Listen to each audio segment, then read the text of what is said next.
Hi there, it's Joe Barnes from the Screw the System channel, and I'm back with another video. Now today's video discusses financial freedom and much more. This is the 3 things you absolutely must do with your life. Now this video is actually based on a talk I gave last month at a meetup group I run in London. It's called Success Club, and if you live in and around London then you're more than welcome to come along to it. I'll leave a link in the description. We meet probably every 1 month to 6 weeks. Now I'm giving this talk because I feel there's probably a lot of people who feel directionless with their life. They are not sure how their future plans out before them. What is their life about? What direction can they go in? Right now, I feel very certain of the direction my life is going, but it wasn't always that way. If I could rewind back to the time when I was at university studying a political science degree at Manchester University, I was anything but certain. In fact, I was completely disillusioned and clueless about where my life would go. I was starting to become aware of where my life was expected to go, but I realized this was something I absolutely didn't want. It was something I wanted to avoid at all costs.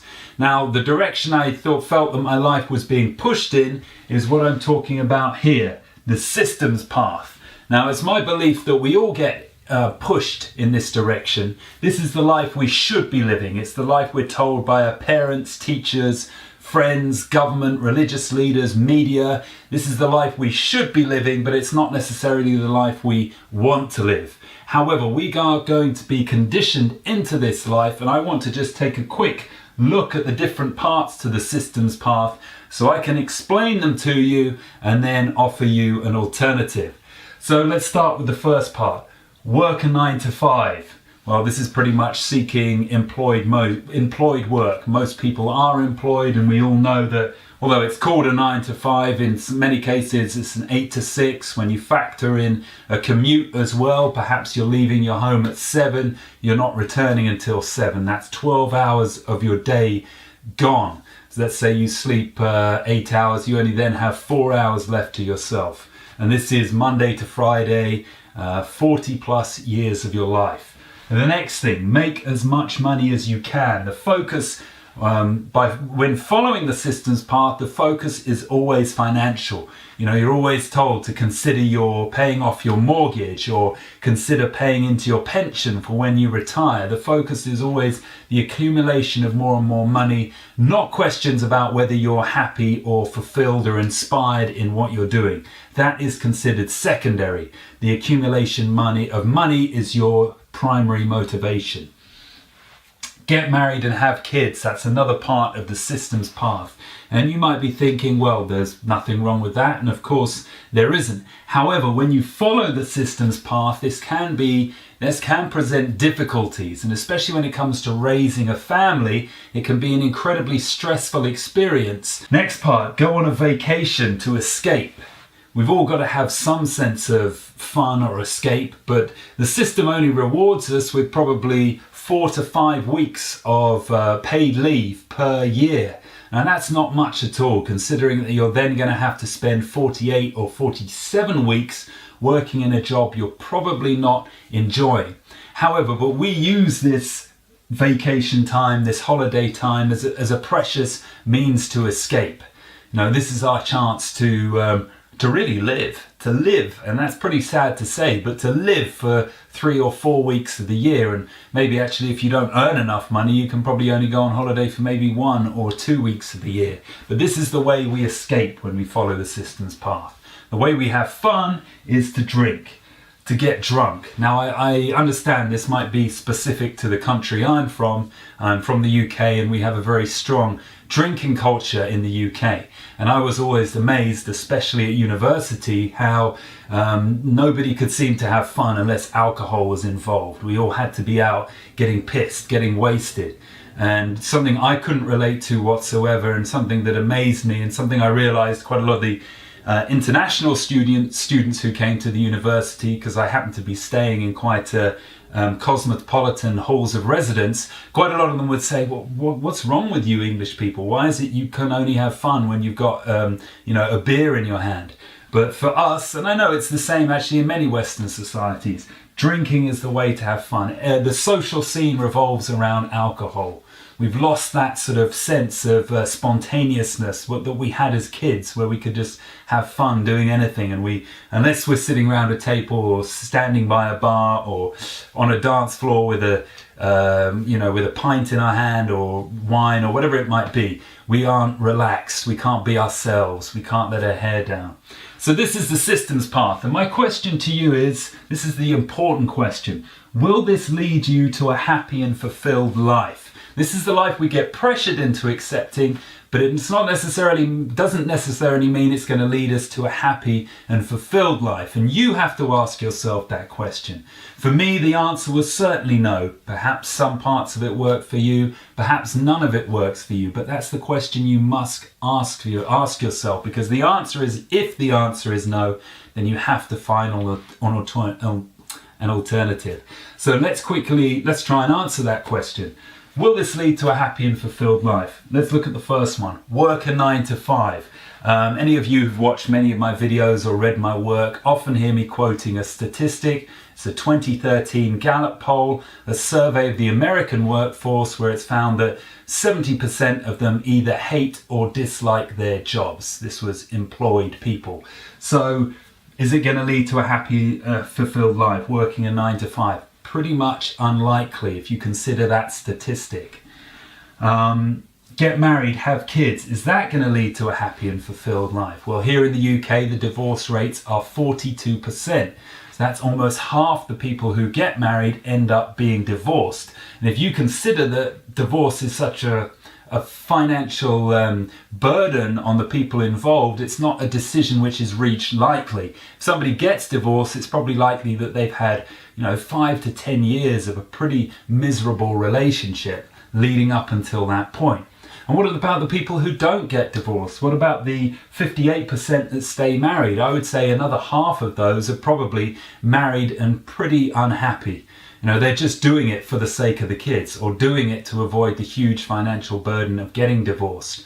So that's a small percentage who are actually going to end up happy through marriage and having kids. Although obviously I understand having kids brings a huge sense of reward. And I think part of the reason for this is one, because we live and work in such stressful conditions. It's so hard not to take that home to the person you love about. Another part of it can be the expectations we place on relationships. Instead of working on ourselves, instead of making ourselves happy, we expect our partner, our husband or wife, to make us happy. And whenever that whenever that situation occurs, it's always going to be conflict.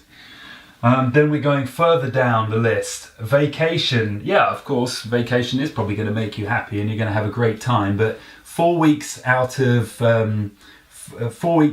48 in the year, 48 working, 4 weeks vacation, is that really a great compromise?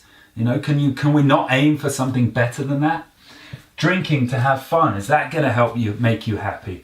I can't relate, so I do drink a little now, but I never really get drunk. I can't understand what's so fun about it, and even for those people who do genuinely enjoy it, which I think is not such a high number. I think most people are doing it just because everybody else does it. But even the people who do genuinely enjoy it, they're still going to wake up hungover the next day. They're going to still feel like shit for a whole day, not be able to get a whole lot done. So again, is that going to lead to a happy and fulfilled life? Probably not. So you can see that by walking this systems path, your options aren't great. The statistics are against you. The 70% work statistic, the 42% marriage statistic. Statistically speaking, it's unlikely you're going to be happy and fulfilled living this life. When you factor in the other things I've mentioned, you've got to start thinking, is there another way? Is there something else I can build my life around in order to be happy and fulfilled? Well, of course, you guessed it, the answer is yes, and I'm going to make 3 suggestions to you today to lead you in a more happy and fulfilled direction with your life. And here's the first one. So the first of the three things you absolutely must do with your time on earth is achieve the impossible. Now, all of these three things are things that you can, sort of foundations which you can build your life upon. That if you look to achieve the impossible and do the other two things, which I'll reveal to you in a moment, you can create a happy and fulfilled life for yourself. So I guess the question is, what does achieving the impossible mean? I mean, it's a kind of vague title, but let me break it down for you, explain it so you've got a clearer idea. Achieving the impossible basically means challenging yourself. It's doing something that other people thought you say you can't do, or doing something that you believe personally you couldn't do. Okay, here's a quick example. Two examples from me. First of all, when I released my first book back in 2012, it was called Screw the System. It's now called Escape the System since I've updated it. When I released it, I didn't have any audience at all. I just put it up on Amazon Kindle, let it go live, and for some crazy reason expected it to sell thousands, hundreds of thousands of copies. Of course it didn't. It took me 6 weeks to even sell one copy of the book, and at that point in time I thought, man, how am I ever going to be a successful author? I just can't see it happening. In fact, I couldn't even see myself selling 100 copies of my book. That was something that at the time was impossible for me. But obviously I kept going. I was so determined to do it that I kept going. But the whole point here is that 100 copies barrier seemed like, no way, I just can't get there. Obviously I did, and I've gone on to sell a lot more than that. But at the time, that was an impossible for me. Your impossible may be something completely different. It may be a physical challenge, like running a marathon. For example, I'm a hypnotherapist as well. I help a lot of people with weight loss using hypnotherapy for weight loss. And I know a lot of people looking to lose weight just have a certain barrier. They just can't get under. No matter what they do, their weight won't decrease below that level. It might be 10 stone, 140 pounds, or whatever it might be, but they just can't get under that certain number. Now, so that's their impossible basically, and they will got to then try and experience what's it like to get below that level. Your impossible may be setting up your own business. There are so many different things that we just have in our mind as fixed and unable to get past. There's a huge selection you could go for. What I'm suggesting to you is that you pick one of them, go for them, achieve that impossible, and an incredible thing will happen. It changes your perspective, and that's the really important thing, and that's why I'm encouraging you to do it as sort of life guidance, because when you start to break down the barriers of what you think is impossible for yourself, your whole mindset alters. You begin to say, hey, how many of these things that I think are impossible can I actually achieve, you know? How many of these limits I put on myself, or limits I believe exist, aren't actually real? Is there actually nothing that I can't do? Could I really do anything? Could I go on and live my dreams, create the life that I want? And you get into that mindset by achieving the impossible, breaking down these boundaries. If you need some more examples to make this a little clearer, this idea of doing something that other people say you can't do, a great example of that is Roger Bannister with the 4-minute mile. I think this was sometime in the 50s perhaps, or 40s, that he finally broke that barrier. At the time, even scientists were saying this isn't humanly possible. The human body is not built to go under 4 minutes for a mile. However, he did break it down. He proved that it was possible. And as soon as he did that, very interestingly, within about a year, I think 4 or 5 other runners had also crossed that threshold. So I hope you get an idea of what I'm talking about here. Something you feel you just can't do, or something society says you can't do. Because when you do that, it really messes with your mind, but in a great way, because you start to think, are any of these limits real? Now, the second thing you absolutely must do with your time on Earth is gain your financial freedom. Now, this is all a question about about whether you are in control of your time, or whether the need to make money is forcing you to do things you don't want to be. Now, I think this is a really great thing to aim for in your life for exactly that reason. If you achieve your financial freedom, you get to spend your life doing the things you want to do. Your life becomes enjoyable, it becomes rewarding, and it becomes fulfilling.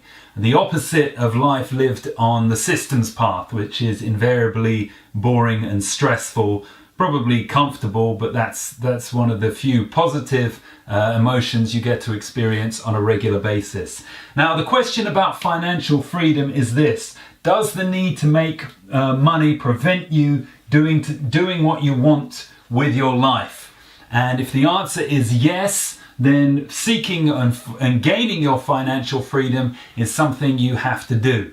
Now, I live in the UK. I earn above the UK average salary, but not a huge amount more than that. I'm able to make a living for myself. I'm able to support myself doing the things I love. And for that reason, I consider myself financially free. I am a tennis coach, a hypnotherapist. I also sell my books, which you will find the links for in the description below. I also do coach clients online, and I also do speaking. Now, all of these things earn me an income. It's not a fortune by any means, but it's enough to live on. But enough to live on doing things I enjoy. So I would consider myself financially free. And I suggest that there are two routes that you can gain your financial freedom. You can work a job you enjoy, or you can make enough money so that you never have to work again. Let's explore the first route. Work a job you enjoy. So this is basically the route I've taken. I'm not wealthy enough so that I never have to work again in my life. However, I enjoy my work. So even if I did have enough money so that I never have to work, I would still be wanting to do something inspiring and enjoyable. I would probably still be walking the path that I'm living right now.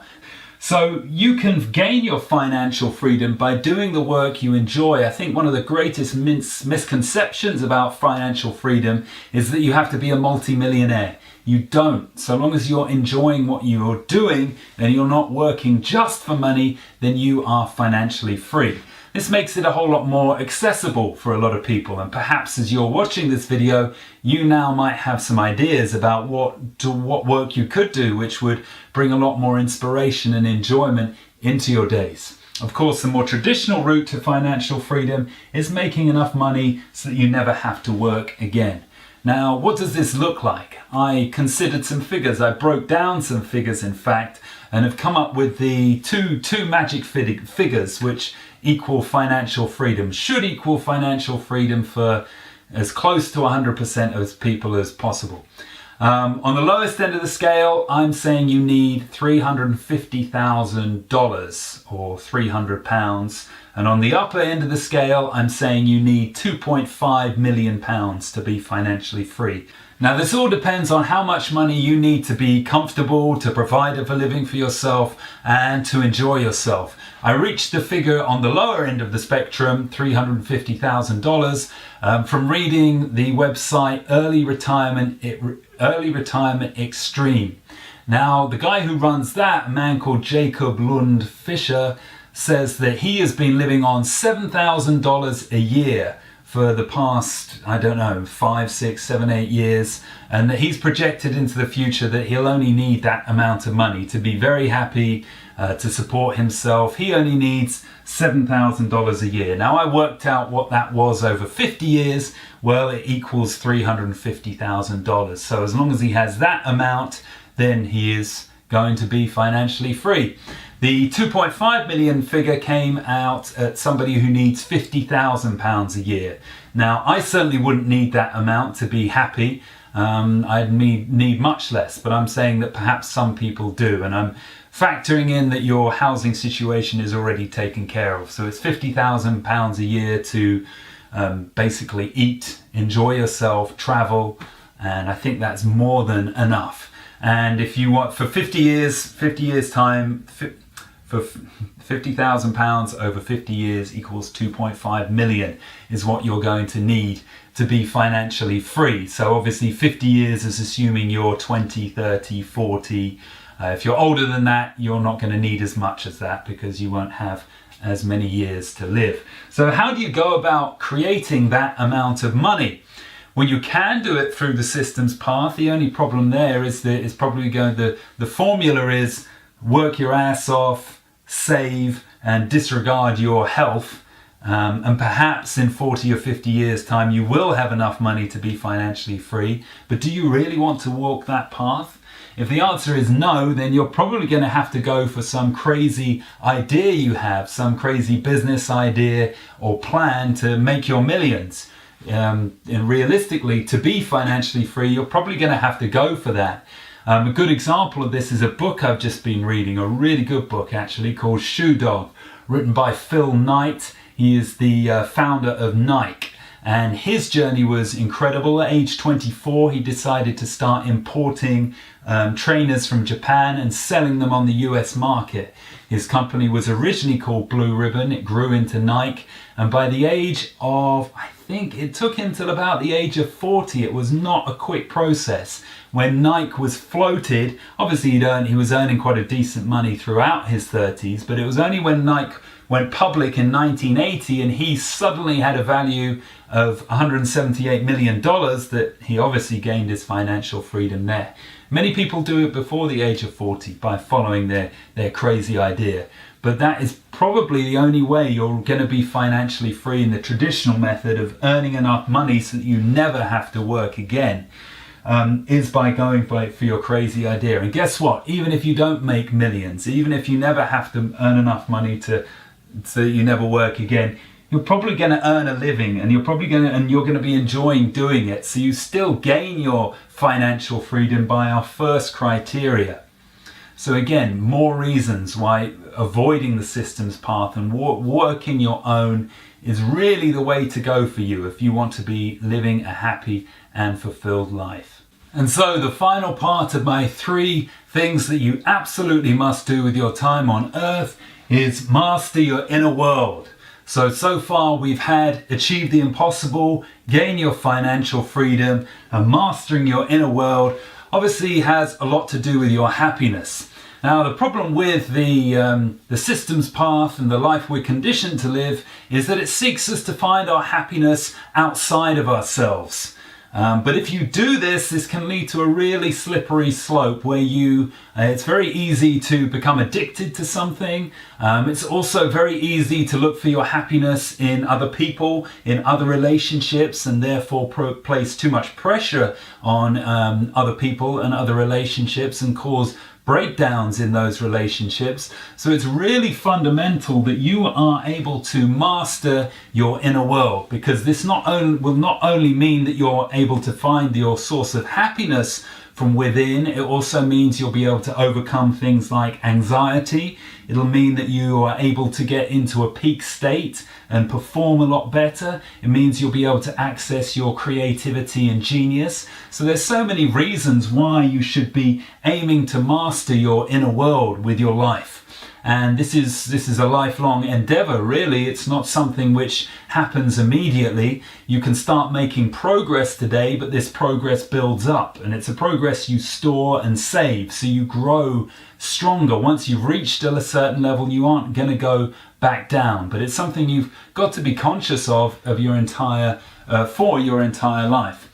Now, for me, there are 3 steps to mastering your inner world. First is thought control, second is regulating emotions, and finally is altering your beliefs. Now, thought control, the 2 ways I go about doing this are focusing my thoughts and programming my subconscious mind. Now, when I say focusing my thoughts, I think a lot of people go through their days distractive or in reactive thinking mode. I think there are 2 thinking modes, either creative or reactive. Reactive means that you're just responding to the events that are happening during your day. For example, let's say you have a disagreement at work, and as a result of that disagreement, you go away, and for the next hour or 2, you're playing over in your mind thoughts about what you should have said during the dispute, thoughts about what you're going to say the next time, why that person is wrong, etc. This is reactive thinking. You're reacting to an event that has happened during your day. Creative thinking is focusing on something you want to achieve, or trying to problem solve in your mind. So, for example, creative thinking. Throughout my days, I'm focusing my thoughts on selling 1 million copies of my book. I see that number 1 million clearly in my mind. That's my goal. And then I have my more immediate goal, say, for example, 10,000 copies of my book. I am not reacting to what's happening in my day. I am creating my thoughts. So this is what I talk about. This is what I mean when I talk about focusing your thoughts. It just means on a day-to-day basis that you are taking time out to think about the things you want from your life. And this can be, when you're taking a shower. This can be when you're walking or commuting. This can be when you're washing the dishes. When you're doing things which don't require a whole load of conscious attention. Programming your subconscious, I just think that's a little deeper. That's actually purposefully going somewhere, sitting down, lying down, closing your eyes, spending 10 minutes visualizing about the things you want to achieve. So the second part of mastering your mastering your inner world is regulating your emotions. Now, notice the first word here, regulate. I don't use the word control because I don't think you really can control your emotions, because your emotions happen as a reaction to your thinking and to day-to-day events, and they can happen quite spontaneously sometimes, and you might not necessarily want to control them, but you will want to regulate them. You don't want to be governed too strongly by your emotions. You don't want to let, for example, anger control all your decisions. So the way you do this is, number one, meditation. It's a great way of clearing your mind of some of the negative thoughts that may be causing you to self-sabotage your life. For example, anxiety is a great example. You might always be looking off into the future and fearing what might happen to you, what might go wrong in the future. And if that's the case, and you can take time to meditate and clear your mind and learn how to let go of these thoughts, so when these panicky, anxious thoughts occur to you, because you practiced your meditation, you're able to just simply let go, bring yourself back to now. That's so important. Bring yourself back to what's happening, what's all around you, rather than imagining some disaster in the future. You begin to regulate your emotions. The anxiety will begin to fade, and you will begin to feel a whole lot happier. Breaking free from your comfort zone is another great way of regulating your emotions. And in that respect, it's the emotion of fear. While we're in our comfort zone, we feel quite happy and obviously comfortable. When we leave our comfort zone, we feel a bit uncertain and sometimes fearful. So this practice of regularly breaking free from your comfort zone, so you end up feeling comfortable in pretty much any situation, is a great way of reducing the fear you experience. So finally, the final way to master your inner world is to alter your beliefs. Now, your beliefs set your boundaries for your life. If you don't believe something is possible, then you won't even attempt to do it. So whether you realize it or not, your life is pretty much governed by the beliefs you've been conditioned into accepting, or the beliefs you've conditioned yourself to accept in a positive way, so that you can live a limitless life. Now, the way to alter your beliefs, as I mentioned earlier, point number one is achieve the impossible. This gives you, this completely messes with your head. But as I said before, in a positive way, you start to think, wow, I can pretty much achieve anything. There's nothing I can't do. And when it comes to altering beliefs, a lot of people try to do it by repeating affirmations. I can do this, or I'm a winner, I'm very capable, etc. And I think this is good to some extent, but it's so easy to say the words but not really feel the words. However, when you achieve the impossible, you really feel it. You feel it throughout your entire being, and you know that you can go on to achieve more and more impossibles, so-called impossibles, and this has a really big effect on your beliefs. Another way of altering your beliefs is pushing through your pain barrier. Now, your pain barrier is that part of you which says, I'm pushing up against my limits now, whether it's physical, emotional or mental. I'm getting to the point where I can't carry on. I've got these warning signals firing off. However, many people report when they do push through those limits that there's a hidden reserve. But if you're too afraid or you're too unwilling to confront the pain, you're never going to get to that extra level. And again, when you do continuously push through this pain barrier, you discover that you're not as limited as you thought you were.